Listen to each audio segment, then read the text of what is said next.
Welcome dear students.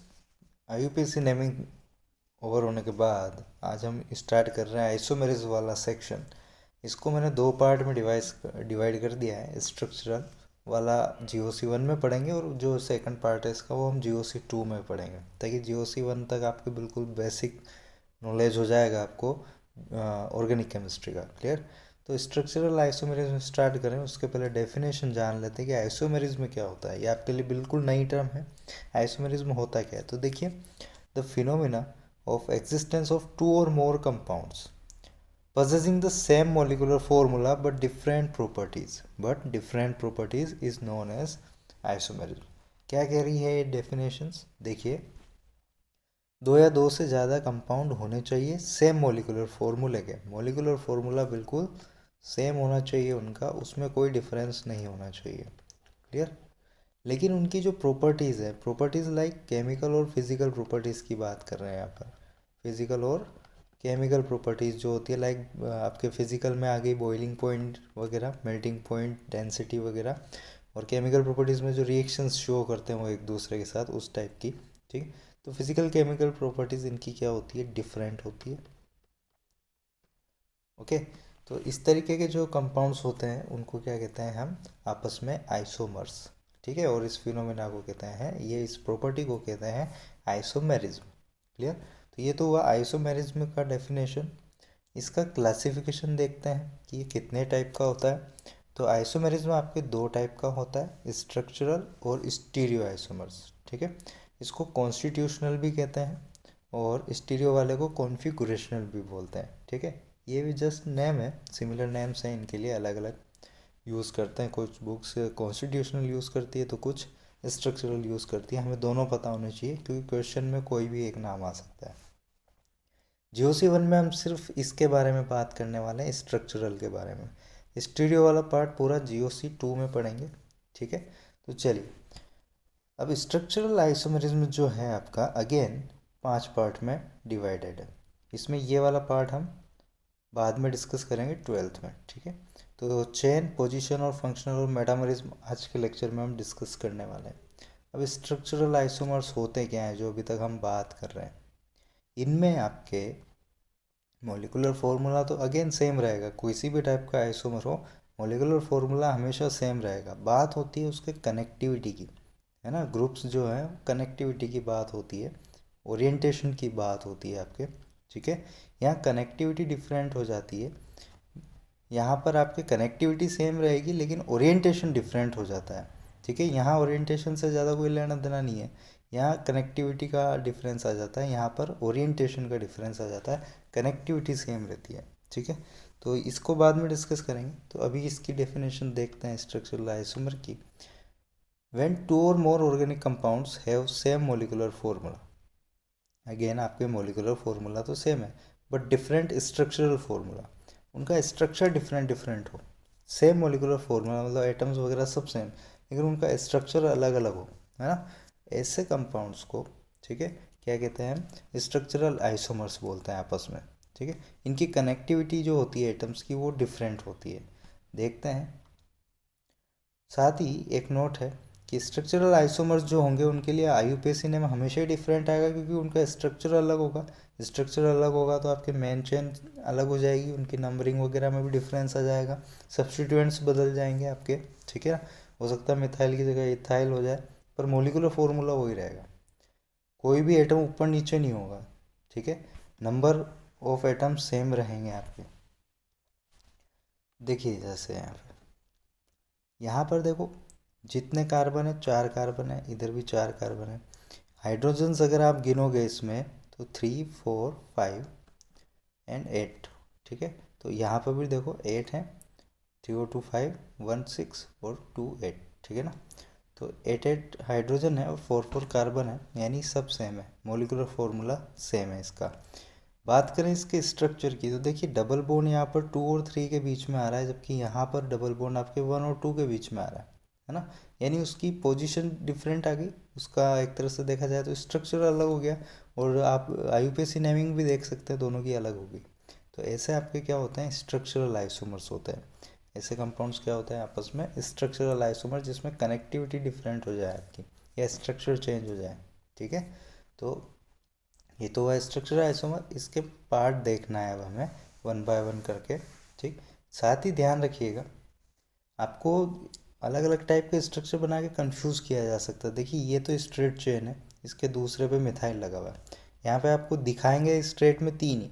ठीक है, लेकिन आप मेन चेन अगर देखेंगे तो मेन चेन तो अगेन आपके 4 कार्बन की ही है। इधर भी आप देखिए मेन चेन आपके कितने कार्बन की है, 4 कार्बन की। और इसमें सेकंड वाले पे ये मिथाइल लगा हुआ है, तो इस पे भी सेकंड वाले पे मिथाइल लगा हुआ है। कहाँ पोजीशन डिफरेंट है, सेम मेन चेन है, सेम आपके पोजीशन है दोनों की, है ना। तो ऐसे केस में तो नाम भी सेम आएगा, देखो 2 मिथाइल ब्यूटेन 2 मिथाइल ब्यूटेन। तो ये आइसोमर्स नहीं है आपस में, ये बस सिर्फ आइडेंटिकल कंपाउंड्स होंगे। तो आपको जो दिखाया जाएगा वहाँ थोड़ा आपका आईक्यू का यूज़ करना, वो कहीं सेम तो नहीं है ना। ये बस आईक्यू का खेल है ऑर्गेनिक सारा। आपको जो दिखता है वो होता नहीं है इसमें। ठीक है, वो निकालना पड़ता है। ये आपकी बस आईक्यू पे डिपेंड करती है ऑर्गेनिक। ठीक है ना, पूरी लॉजिकल है, पूरी लॉजिकल है। चलिए अब स्ट्रक्चरल आइसोमर्स के टाइप डिस्कस कर लेते हैं जल्दी से। चेन आइसोमर सबसे पहले आ रहा है इसमें, स्ट्रक्चरल आइसोमर का ही पार्ट है चेन आइसोमर। देखिए इसके नाम से ही क्लियर हो रहा कुछ चेन में इसमें गड़बड़ होगी, यानी कि, है ना। मैं आपकी जो मेन चेन होती है या साइड चेन जो होती है उसमें कुछ ना कुछ चेंजेस आएंगे। तो देखते हैं इसकी definition. Compounds having same molecular formula but different carbon skeletons. Same molecular formula तो हर डेफिनेशन में मिलेगा आपको। चेंजेस कहाँ आते हैं वहाँ देखते हैं। चेंजेस डिफरेंसेस आएंगे आपको मेन चेन या फिर साइड चेन में, इसीलिए इसका नाम ही चेन आइसोमर रख दिया गया है। ठीक है, इसके एग्जांपल्स देखते हैं ताकि जल्दी समझ में आए। लेकिन एग्जांपल के पहले भी हमें कंडीशन इसकी पता होनी चाहिए। They have same nature of locants. आपके लाइक जैसे जो भी लोकेंट्स लगे हुए हैं वो उनका नेचर अलग नहीं जाना चाहिए। इसको एग्जांपल से बताता हूँ इस लाइन को। देखिए जैसे यहाँ पर आपके 5 की मेन चेन है। ठीक है, यहाँ पर 4 कार्बन की मेन चेन है। मेन चेन में डिफरेंस आ गया, है ना। और यहाँ देखोगे तो 3 कार्बन की ही मेन चेन है। क्लियर है, तो ये क्या हो जाएंगे आपके चेन आइसोमर्स, क्योंकि यहाँ पे चेन में आपके डिफरेंस आ गया इसमें। ठीक है ना, तो इस तरीके से जब आपके मेन चेन या फिर साइड चेन में भी कभी कभी आ जाता है डिफरेंस, तो वो कौन सा आइसोमर्स हो जाते हैं, चेन आइसोमर्स हो जाते हैं। ठीक है, देखिए यहाँ पर देखिए ये मेन चेन होगी आपके। ठीक है, मेन चेन है आपके 3 कार्बन की, और जो लॉन्गेस्ट साइड चेन है वो 2 कार्बन की है ना। इधर आप अगेन मेन चेन तो सेम है, 3 कार्बन की ही है, लेकिन आपकी जो साइड चेन है वो 1 1 कार्बन की ही है ना। जबकि इधर साइड चेन एक कैसी आ रही है, 2 कार्बन्स की आ रही है। मोलिकुलर फॉर्मूला दोनों का सेम है, कार्बन और हाइड्रोजन गिन लीजिए आप, सेम आएंगे बिल्कुल। ठीक है ना, तो आपके मेन चेन सेम है लेकिन साइड चेन में साइज का अंतर आ गया, तो अगेन ये भी कैसा आएगा, चेन आइसोमर आएगा। ठीक है,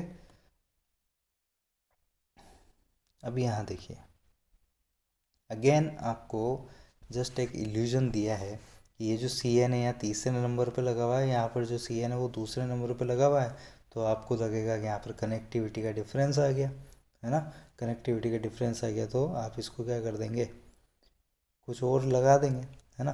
लेकिन ध्यान से देखें अगर आप इसको, तो यहाँ पर देखो मैं आपके जो मेन चेन होगी वो कहाँ से स्टार्ट, उसको उसमें सी एन को इंक्लूड करना पड़ेगा क्योंकि ये चेन टर्मिनेटिंग फंक्शनल ग्रुप है आपका।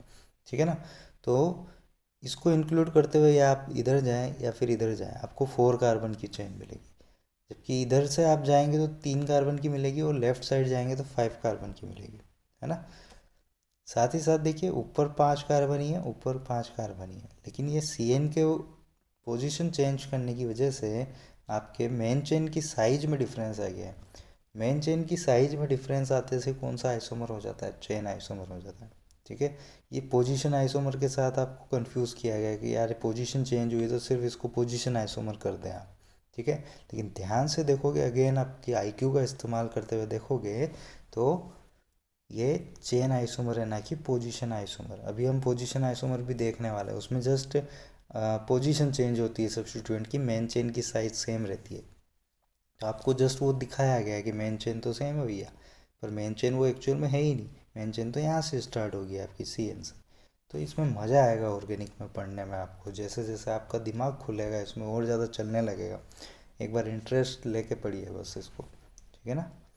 चलिए नेक्स्ट पोजीशन आइसोमर का देखते हैं। अभी अभी वैसे मैं बता चुका हूँ उसके बारे में। Compounds have same size of main chain. अब इसमें चेन और साइड चेन की जो साइज होगी वो अलग नहीं होगी, क्योंकि अलग हुई तो फिर वो तो चेन आइसोमर हो जाएगा, इसलिए यहाँ पर ये सेम रहना चाहिए। और इसमें आपके जो पोजीशन ऑफ लोकेंड्स है सिर्फ वो चेंज होगी, है ना। डिफरेंट डिफरेंट पोजीशन पे वो लगे हुए मिलेंगे, तो ऐसे को हम कहते हैं पोजीशन आइसोमर्स। ठीक, देखिए यहाँ पर ये आपके CH3CH2OH है। इसमें मेन चेन कितने की है? 3 कार्बन की है। मेन चेन कितने कार्बन की है? 3 कार्बन की मेन चेन है। इधर देखिए मेन चेन कितने कार्बन की है? 3 कार्बन की है। तो साइज में कोई डिफरेंस नहीं है, नहीं चेन आइसोमर तो नहीं है। अब देखिए ये वाला जो एल्कोहल वाला पार्ट है ये फर्स्ट पे जुड़ा हुआ था, और यहाँ जो एल्कोहल है वो 2 पे जुड़ा हुआ है ना। तो जस्ट इस पार्ट ने अपनी पोजीशन चेंज की है, इसने अपना नेचर चेंज नहीं किया। ये जो लोकेंड्स होते हैं आपके, इसने नेचर चेंज नहीं किया आपका। वो जो आपकी कंडीशन चेन आइसोमर में आई थी वही इसके लिए भी कंडीशन है कि नेचर ऑफ लोकेंड्स सेम रहे, हमेशा सेम नेचर ऑफ लोकेंड्स होना चाहिए, ठीक है। तो ध्यान रखें इस चीज़ का। एल्कोहल है तो एल्कोहल ही रहे, वो आपके ईथर ना हो जाए कहीं, या और कुछ ना हो जाए दूसरा, ठीक है। तो फिर अलग कैटेगरी में चला जाएगा। इसीलिए कहते हैं कि नेचर भी इनका सेम होना चाहिए लोकेंड्स का, क्लियर। और इसने जस्ट 1 से 2 पे आया है, पोजीशन चेंज की है, तो ये कौन सा आइसोमर हो जाएगा? पोजीशन आइसोमर हो जाएगा, ठीक। नेक्स्ट और देखते हैं। देखिए मेन चेन आपके बेंजीन रिंग रहेगी, हमने इसके काफ़ी नाम देख लिए हैं। यहाँ देखिए आप ऊपर वाला पोजीशन भी सेम रखा हुआ है, बस ये वाला जो ग्रुप है आपका, ये आपका पोजीशन चेंज कर रहा है। देखिए अगेन ये मिथाइल मिथाइल मिथाइल ही है, इसने अपना नेचर चेंज नहीं किया है। एल्काइल ग्रुप है तो एल्काइल ग्रुप ही रहा है वो, ठीक है ना। तो बस इसकी पोजीशन यहाँ पे 1 2 से 1 3 हो गई, फिर 1 4 हो गई, ठीक है ना। और 2 CH3 जब साथ में आते हैं तो उनको जाइलिन बोलते हैं, और आपस में अगर वो ऑर्थो पोजीशन पे तो O लग जाएगा, मेटा पोजीशन है तो M लग जाएगा, पैरा पोजीशन है तो P लग जाएगा, ठीक है। तो डिफरेंस कहाँ आया? सिर्फ पोजीशन में आया हमारे पास, ठीक है। किसकी पोजीशन? ये जो CH3 मैंने अंडरलाइन किया है इसकी पोजीशन में डिफरेंस आया ओनली, है ना। तो ये कौन सा आइसोमर हो जाएगा? पोजिशनल आइसोमर हो जाएगा, ठीक है, क्लियर। नेक्स्ट फंक्शनल आइसोमर पे आते हैं। नेक्स्ट है हमारा फंक्शनल आइसोमर। फंक्शनल आइसोमर में अगेन देखिए इसके नाम से ही क्लियर है, फंक्शनल ग्रुप चेंज हो जाएंगे, फंक्शनल ग्रुप का नेचर चेंज हो जाएगा इसमें। अभी तक देखिए नेचर सेम रह रहा था, सिर्फ साइड चेन में चेंज हुआ, या पोजीशन में चेंज हुआ, या मेन चेन की साइज में चेंज हुआ। अब यहाँ पे वो सब सेम रहेगा, अब यहाँ पर नेचर चेंज हो जाएगा। वहाँ उन दोनों में नेचर सेम रहा था, यहाँ नेचर ही चेंज हो जाएगा, ठीक है ना। जैसे सिंपल वे में देखें, ये आपके क्या है? ईथर है, ठीक है। एल्कोक्सी एल्केन वाला पैटर्न है। एल्कोक्सी इस पार्ट को कहते हैं, बचा जो आपके एल्केन हो जाता है, ठीक है। एल्कोक्सी एल्केन हो जाता है, और एल्कोक्सी जो है हमेशा छोटे वाले के साथ रहता है, ठीक है ना। जैसे अगर यहाँ पर मैं इस तरीके से लिखता,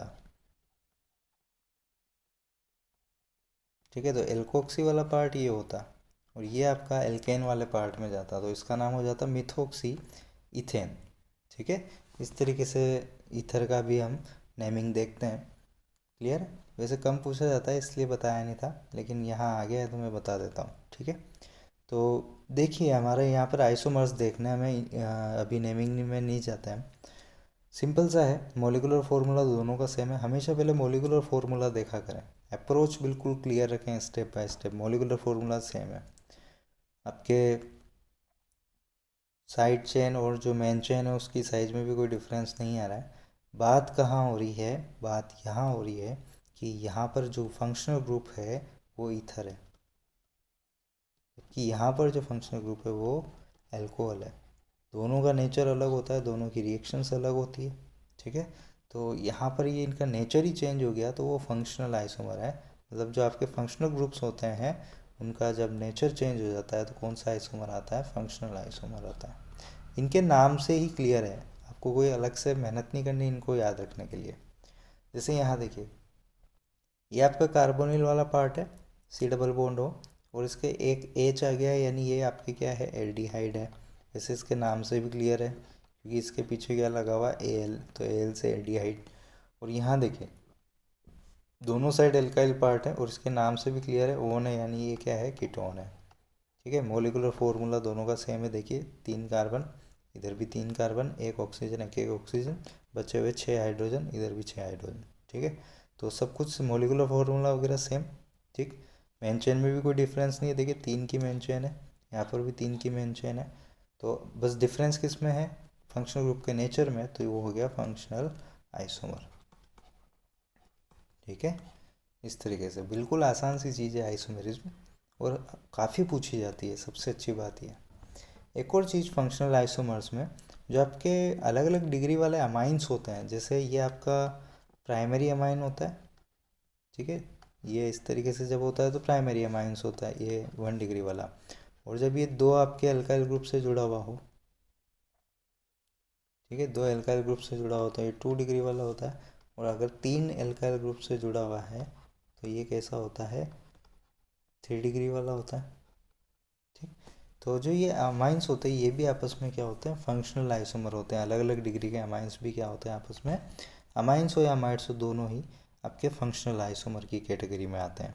ठीक है, साथ ही alcohol attach to sp2 carbon is chemically different from alcohol attach to sp3 carbon. Alcohol भी जो आपके अलग अलग हाइब्रिडाइज्ड एटम से जुड़े हुए रहते हैं, है ना, वो भी आपके किस में आते हैं, फंक्शनल आइसोमर्स में आते हैं। क्लियर है, तो इस नोट का ध्यान रखिएगा। जैसे कि यहाँ पर एल्कोहल का एग्जांपल देता हूँ। देखिए यहाँ पर जो एल्कोहल है वो sp3 हाइब्रिडाइज्ड कार्बन से जुड़ा हुआ है।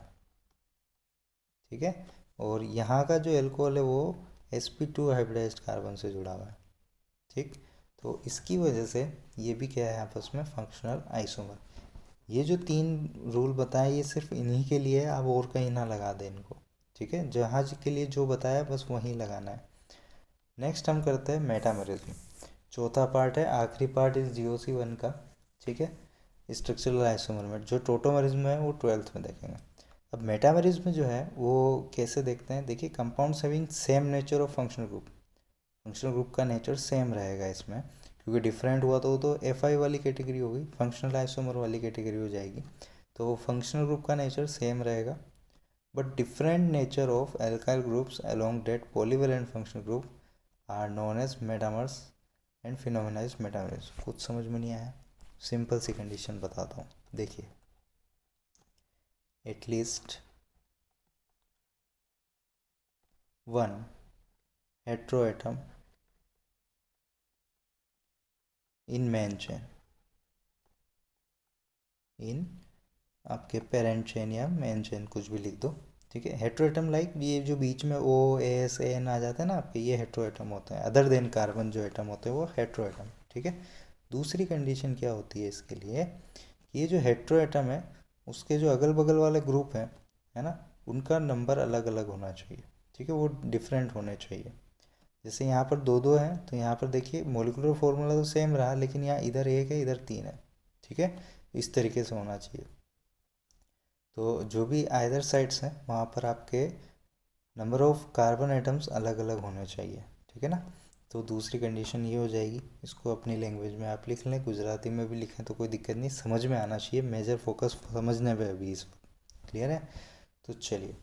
और नेचर ऑफ फंक्शनल ग्रुप वगैरह चेंज नहीं होना चाहिए। तो इस टाइप का जो आइसोमरिज्म होता है वो मेटामर होते हैं। और एक और चीज़, कीटोन्स जो होते हैं आपके इस तरीके से होते हैं। क्या इसमें कोई हेट्रोएटम आया मेन चेन के अंदर, मेन चेन के अंदर हेट्रोएटम आया क्या, नहीं आया है। हेट्रोएटम मेन चेन के अंदर आता है तभी मेटामरिज्म होता है ना। तो हेट्रोएटम मेन चेन में नहीं आया तो कीटोन्स डज नॉट शो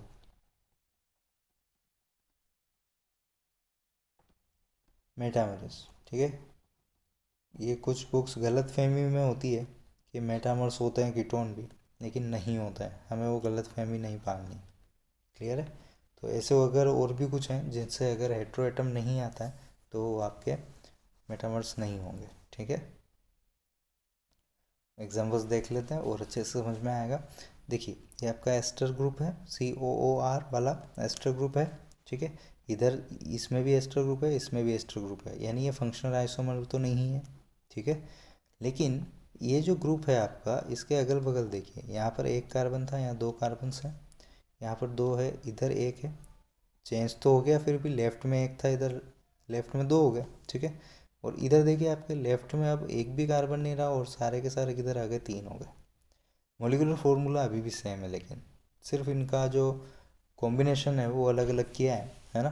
तो इस टाइप के जो आइसोमर्स होते हैं जिनमें फंक्शनल ग्रुप का नेचर भी सेम रहे, आपकी मेन चेन वगैरह भी सेम रहे, सब कुछ सेम रहे, बस इस जो आपका हेट्रोएटम है उसके अगल बगल वाले ग्रुप अपना नंबर में चेंज करे, ठीक है, तो वो कौन होते हैं, मेटामर होता है। इसको देख लीजिए, हेट्रोएटम आ गया, चलिए पहली कंडीशन सेटिस्फाइड, ठीक है। अब क्या है, जस्ट इसके अगल बगल वाले नंबर चेंज हुए हैं, देखिए, है ना। तो इस तरीके से जब होता है तो वो मेटामर होता है।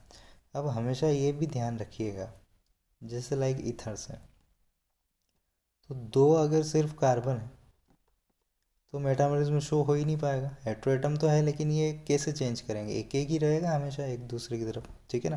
क्योंकि अगर ये दोनों एक साइड आ गए तो फिर तो एल्कोहल हो जाएगा। साथ ही अगर मैं चलो 3 कार्बन भी ले लेता हूँ, ठीक है, इस तरीके से भी ले लें, है ना। तो ध्यान रखिएगा, ये भी थोड़ा दिमाग लगा, आपके आईक्यू हमेशा ऑर्गेनिक में चाहिए रहेगी। ऐसा नहीं कि बस ये हेट्रोएटम आ गया तो बस इसने मेटामरिज्म शो कर दिया, उसको देखिए आपके कि अगर नंबर में चेंज आ रहा है कि नहीं आ रहा है, ठीक है ना। तो वो भी देखना बहुत ज़रूरी है इसमें, क्लियर। तो यहाँ पर भी आप देखिए, इसके अंदर इसमें भी आप चेंज कर देंगे अगर, तो भी बात तो वही है, अभी भी उसका IUPAC नेम तो वही है अभी भी, है ना। IUPAC नेम चेंज थोड़ी ना हुआ अभी भी इसका, ये वही मिथोक्सीथेन है, ये भी मिथोक्सीथेन है, तो ये भी मेटामरिज्म में शो नहीं करेगा। एटलीस्ट 4 कार्बन चाहिए होते हैं ईथर के अंदर, तब जाके वो आपके मेटामरिज्म में शो करेगा। अब आप सोच रहे होंगे सर यहाँ पर भी तो 1 2 का 2 1 हुआ था, यहाँ पर भी 1 2 का 2 1 तो हुआ, लेकिन इसका नाम चेंज हो गया, है ना। इधर देखिए ओ वाले पार्ट में ये जो इथाइल लगा हुआ था, जबकि ओ वाले पार्ट के यहाँ मिथाइल लगा हुआ था, है ना। जबकि यहाँ पर आपके मिथोक्सी का मिथोक्सी ही रहेगा हमेशा, है ना, वो इथोक्सी नहीं हो जाएगा, तो नाम भी चेंज होना चाहिए, ठीक है।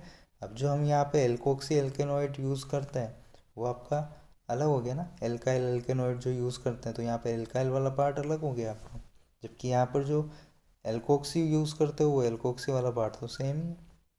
तो ये डिफरेंस अभी सभी को समझ में आना चाहिए, आपकी आईक्यू के ऊपर बेस्ड है पूरा, कि कैसे आप डिफ्रेंशिएट करते हैं, कॉन्सेप्ट तो सीख जाओगे लेकिन उसको अप्लाई किस तरीके से करते हैं आप, ठीक है। अपनी सारा फोकस शार्पनेस चाहिए माइंड की इसमें, क्लियर। तो चलिए, यानी ईथर के लिए मिनिमम 4 कार्बन हमें नेसेसरी है, नोट कर लीजिएगा। ईथर के लिए 4 कार्बन एटलीस्ट मेटामरिज्म शो करने के लिए ज़रूरी होता है, ठीक है ना। चलिए इसको भी देख लीजिए, वही है, इधर आपके 2 कार्बन्स, इधर 3 कार्बन्स, इधर 2, इधर 2 ही है, ठीक है ना, अलग अलग है इन दोनों में आपस में, ठीक है ना। वो ऊपर चला गया, कोई दिक्कत नहीं है, लेकिन मॉलिकुलर फार्मूला सेम है आपका अभी भी, ठीक है ना। ये कॉम्बिनेशंस अलग अलग होना चाहिए, ठीक है, कॉम्बिनेशंस अलग अलग है दोनों के, मॉलिकुलर फार्मूला सेम है, और जो आपका अमाइन है वो भी 3 डिग्री वाला ही है दोनों में। अगर ये 2 डिग्री वाला हो जाता तो फिर वो फंक्शनल में चला जाता, क्लियर है। तो इस तरीके से ये हुआ आइसोमेरिज्म वाला पार्ट हमारा।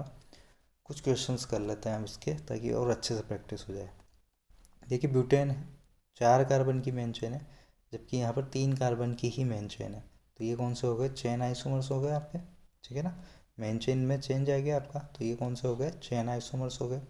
नेक्स्ट देखिए, आपके मेन चेन सेम है इस बार, लेकिन जो साइड चेन है यहाँ पर 2 की है, जबकि इधर एक एक की ही है, ठीक है ना।